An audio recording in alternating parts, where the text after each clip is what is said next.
So in light of everything else that's been going on concerning the Pamela Chisupa situation, where a 22-year-old girl from a mobile booth got abducted by unknown perpetrators, still unknown up to now, I don't know why. Or some names were mentioned, I don't know. So she was abducted, and the story is quite known. A few videos were circulated, and she was seen being tortured by these men, and these men, demanded a ransom, the whole kidnapping shindig. So the ground is hot, people want answers, and I'm here to ask more questions than give answers, to be honest. But either way, yeah, let's jump into this Pamela Super situation, let's really get into the nitty-gritties of how everything went.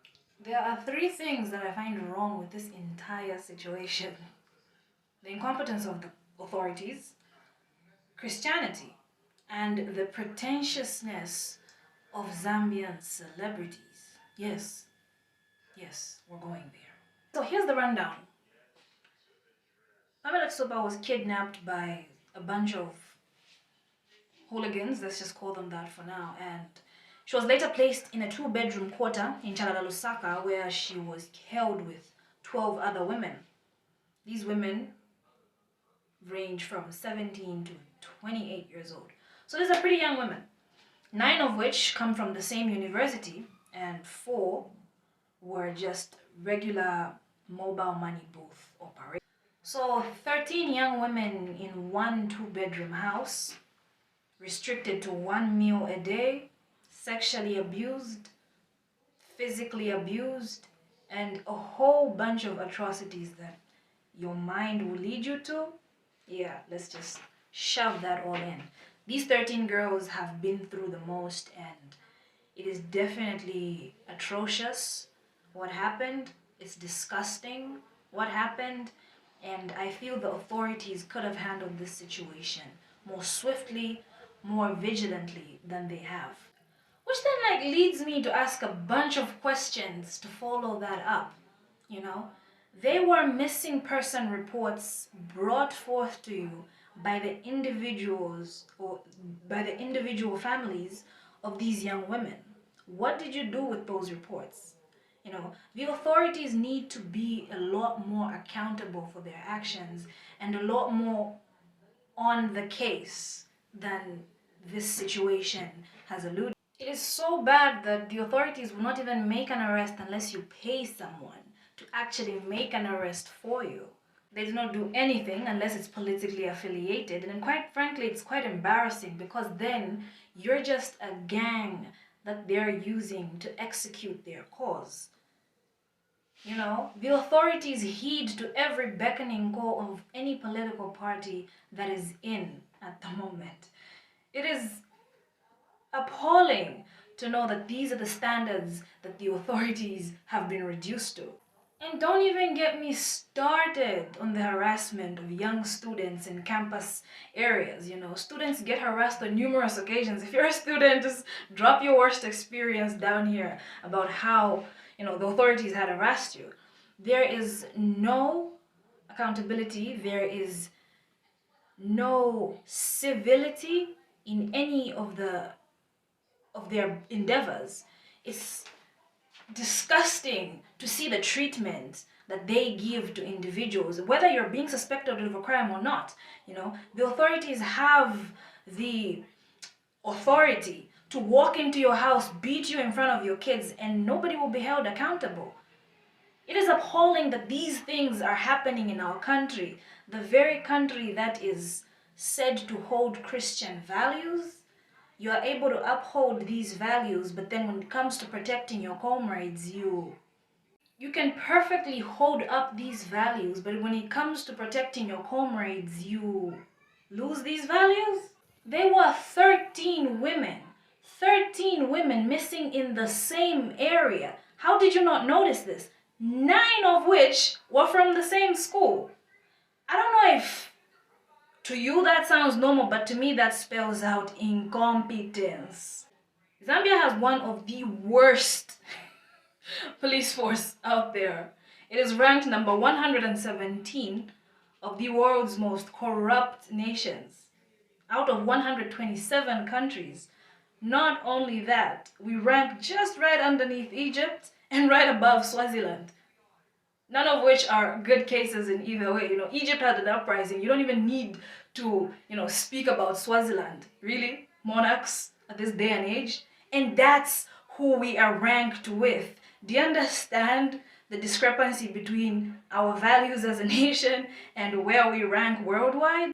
It is high time the authority took responsibility for their actions, or the lack thereof. It is high time somebody is held accountable, because if you don't do your job, other people will. It is quite evident in this situation where we had a vigilante of concerned parents, concerned neighborhood members that decided to hunt down these girls on their own. And I have to acknowledge the young woman who managed to jump over the fence and seek help elsewhere. I'd also like to acknowledge, the individuals that came to her aid and actually helped rescue the 13 girls. Where were the authorities in this case? Yeah, of course, there's press releases on various social media platforms that the police were closely investigating, they were doing a manhunt and all that. But for 6 months, how many of y'all got remembered of Pamela's situation the moment they found her? Because for 6 months straight, this whole case had gone quiet. Do you understand the nonchalance that the authorities were exhibiting? I believe we can do better. As a country, as a unit, as human beings, we can do better. And it all starts by holding the right people accountable. In this case, the authorities. I cannot stress this more. I believe they are glorified bullies who do not deserve the authority they were given. I believe these kinds of positions should be given to far much more competent people that take the craft with the seriousness that it requires, not because you're a bully or not because you can tell somebody choka, chosan sapato, like who do you think you're? So you cannot talk about authorities without actually referring to some form of conviction, some form of religion, and of course, Zambia being a Christian nation, we adhere to very Christian values. And I believe that has been the death of a lot of feminist movements in this country. It has been the death of progress of certain aspects of female inclusion that needed to be taken seriously. Religion in itself is a tool that has been used from time immemorial to keep a group of people in a subservient position. We have history, teaching us that white men came to this country and taught us a foreign religion. They brainwashed us, in a sense, might as well have, and taught us different ideals, different beliefs, different convictions. But then these convictions were not ours. We believed in something different. This is not a history lesson, I promise you.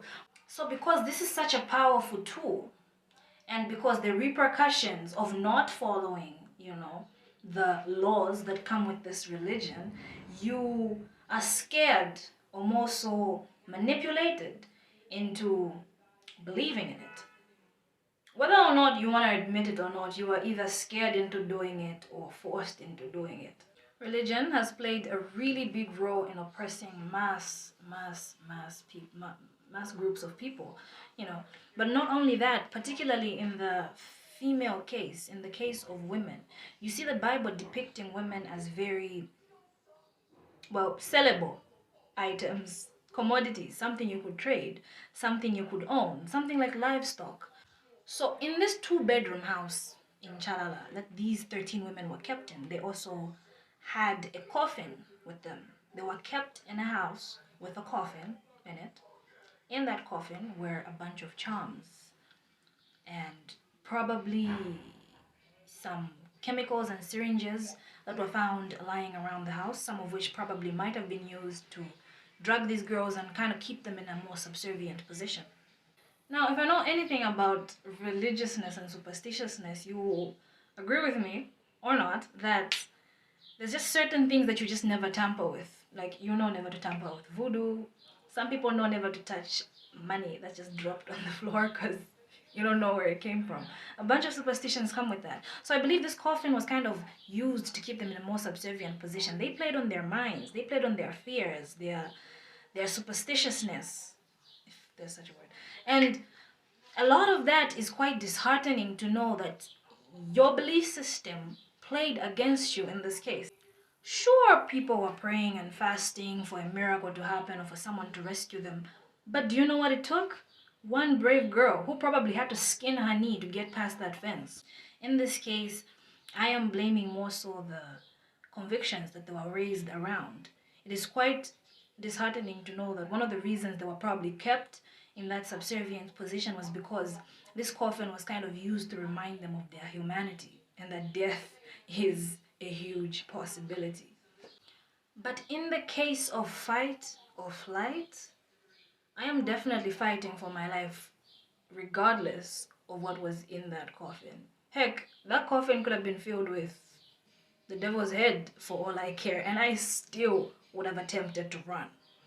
But the conditions were atrocious. These women were beaten down, they were broken down physically and mentally, some of which probably gave up and thought they would, meet their fate there. But, it is quite atrocious what did happen, and I understand these women were starved, were only getting one meal a day, and it's it sounds quite uncomfortable. It is high time in Zambia we started treating women like actual human beings and not a commodity that you can sell. You know, don't have female children because it'll earn you more money at the time when the time arrives to marry them off to some rich headman somewhere. I'm sorry, far-fetched, yes, but it happens, okay? Visit rural areas and get off your privilege. And the final thing, the most comical thing I find about this entire situation is the pretentiousness of Zambian celebrities. My goodness. It is disgusting, really, the pretentiousness that I've been seeing on the various social media platforms that people own, you know. Zambian celebrities in particular really just know how to throw a wrench in everything. It's just wow. This pretentiousness is very embarrassing. You cannot go on social media to fake sob and hope that will bring more light to the ongoing situation. It doesn't work like that. Be the change you want to see. Don't just hide away behind your digital keyboards and type different hashtags for different movements and hope that makes a difference. You are people that have quite influential pages, big names, big connections, and you use that to draw attention to your page only and not even reference these girls and the horrible situation they're just coming out of. You are basically trying to profit off of the pain that these women went through. It's quite disgusting, honestly, that people like you are allowed to exist in this country. Like, why not use your huge numbers and followings to gonna GoFundMe projects for these young women to get them institutionalized and all that medical help? I know there's other people on top of that, but the more the help, the merrier. It is all about chasing clout. It is about numbers. It is about who's liking my page, who thinks I think like this. It is disgusting because you know for a fact that this issue doesn't even graze you at the least. How many of us, I will keep asking you this question, how many of us remember that there was a missing girl until the police actually found them? Until the people found them? I'll tell you, none. And this situation is gonna blow off just as easily, but we still have 13 women out there that were abused, that were physically beaten, mentally broken down. These women that were treated like their bodies weren't shit. One of which is actually heavily pregnant as we speak. So this is no mere kidnapping story, okay? This is real life and this is actually happening to these women. Let's not use their pain to bring further likes to our pages because we come off as just awful people. So stop acting like you give a shit when you don't, okay? Be honest with yourself. That way, people will be honest with you as well. You know you don't care about this issue. It'll blow over. You will go back and spend your money, go back to your privilege. But what happens to these young women? All you did was just profit off of their pain. And it's disgusting. So what's another millennial doing on the internet ranting on their little smartphone? To be honest, I really don't know.